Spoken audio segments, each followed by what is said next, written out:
But joining us to talk about that, and also something else, the National Party potentially falling out with the agricultural sector.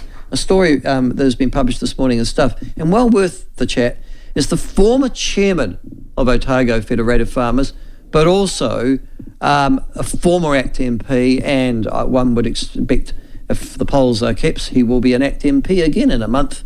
And joining us to talk about this is Mark Patterson. Mark, thanks for joining us. Nice to have you on the show again. Hello, Michael. Where are you? Where are you, and what's happening in the background?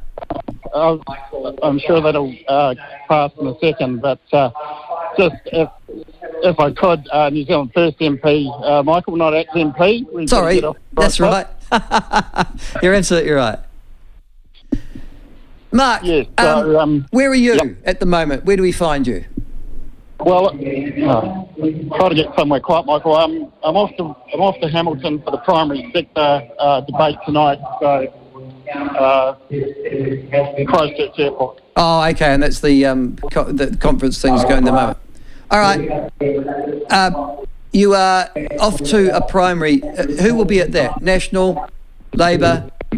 You're there. I think that's the key part, isn't it?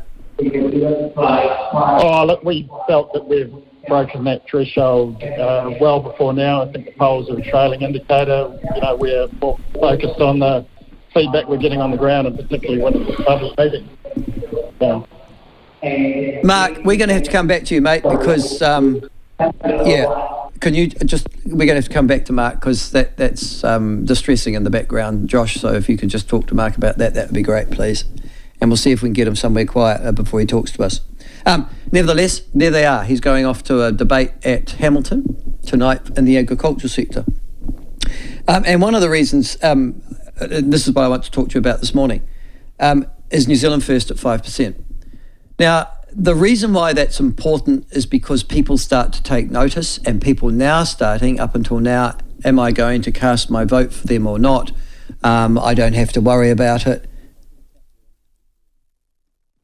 Okay, now that means that you can vote. So we've got Mark in a quieter place. Mark, are you there? Yes, I am, Michael. You're in a quieter place. Service announcement, I finished. Okay, mate, listen, you're going to a debate tonight in Hamilton when you say about agriculture. Is that all the parties are going to be there? All the major parties, and we've got National, Labour, Greens, ACT and ourselves. To Party Maori? Not as far as I'm aware. Okay. But nevertheless, the point is you're going to be on that stage. There would have been a time even a month ago when you might not have been invited, Mark. Oh, well, I think we would have been fighting tooth and nail to be on there because we think we've got a strong platform and a strong track record with the primary sector. So I think they recognise that and are keen to hear what we've got to lay out in terms of policy platform. Now, well, but nevertheless, you must be listening. I mean, I know that you are saying, and Winston's always saying, oh, well, we're ahead in the polls. But nevertheless, to have that sort of official confirmation last night, that must have sent a bit of a thrill through you all.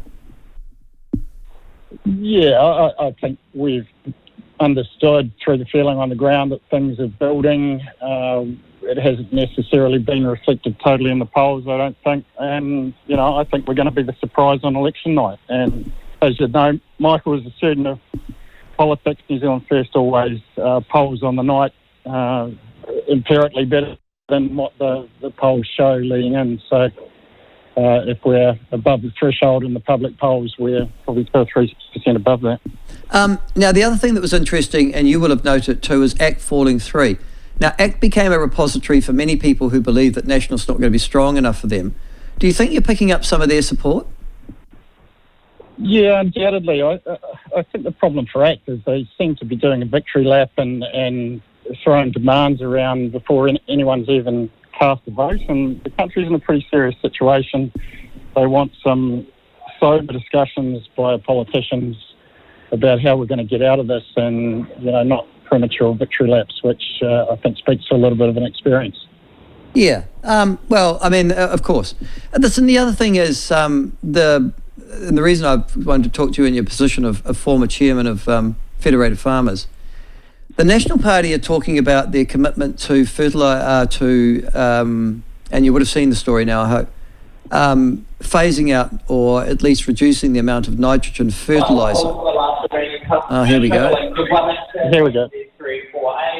We ask that you put your service immediately and SK17 will shortly follow within 2 minutes. Okay. Hopefully. Right. Nitrogen fertilizer. Does New Zealand First have a position on that and the phasing out of? No, we don't. And to be fair, I haven't seen that particular article yet. I've been in transit. But no, we don't. I mean, there is already restrictions that have come in. We're not necessarily talking about overturning those, but nitrogen is a pretty key component of growing grass, growing vegetables, that sort of thing, crops. So yeah, we'd be very loath to swing the axe too far there, because there'll be some down the line implications in terms of food prices and production. As I understand it, the fertiliser cap, which is currently in place, means that farmers can apply no more than 190 kilograms of nitrogen per year over each hectare without a resource consent from their local regional council. Do you intend to change that? It's not currently our policy to change that. I think that's probably been reasonably accepted in terms of we do have to have some limits there, because the nitrate issues in the water are a real thing. It's trying to do it fairly and equitably. So yeah, I think the balance is probably there, but we wouldn't want to see that restricted any further. Right. And the other issue, of course, is to do with the emissions trading scheme and whether or not agriculture is in or out. What's New Zealand First position? Oh, we're definitely not putting agriculture into the ETS. We're not putting a price on emissions. We do support the on-farm measurement, and we're having a framework to measure on-farm, but we think there's some commercial solutions coming along quite quickly, actually, that will sort that problem out. So let me get this absolutely right. New Zealand First position is that you would exempt agriculture from the emissions trading scheme. Now, at some stage, even the Nats think that they might might move that way, but you're saying no. We're going to be saved by new technology, biological or otherwise, yeah? Yeah, no price on emissions, ETS or Waka Kanoa or any of that stuff. Yeah, pretty emphatically, no price on emissions unless our trading partners are doing so. We're putting ourselves at an unnecessary disadvantage. Well, Mark, that's the argument for putting them in, and it's always been that people like the European Community, for example, but also, I suppose, the Canadas and the Britons of this world, who are also seeking to impose some sort of limits or environmental limits on agriculture, will say New Zealand has to make deal as part of free trade. How do you feel about that?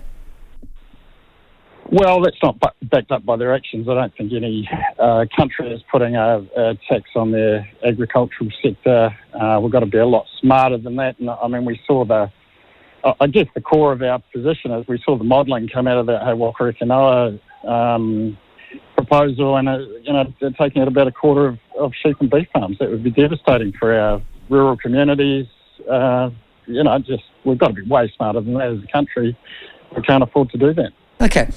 Now, the other thing, can I ask, is this, and that is when you are going towards, so the election's in a month's time, as you know, things will get pretty fevered, even more fevered and heated, I imagine, in the next month. I mean, it's just the nature of the beast. But when the dust is cleared on the night, is it New Zealand First's intention to seek to enter a coalition agreement with the National Party? Oh, look, as I said about ACT, they're doing a bit of a victory lap, throwing around all sorts of demands. We haven't been doing that. It'll be a discussion for the incoming caucus, and I'm sure the political leadership of New Zealand First will be doing a lot of work behind the scenes, but we're waiting for the people to have their say first, to see what cards we've got, and then we go from there. It's the way it's always been for us. Well, it isn't the way it's always been for you, because you've in actual fact done something that the New Zealand First Party's never done before, and that is that you have wiped out potential coalition with the Greens and the Labour Party, yeah? Yeah, well, yes, we've clearly signalled that, but in terms of the relationship with the National Party, they're the obvious only other cab on the rank for that sort of arrangement, and we'd work through that with good process, but we won't be making demands before the people have actually had their say.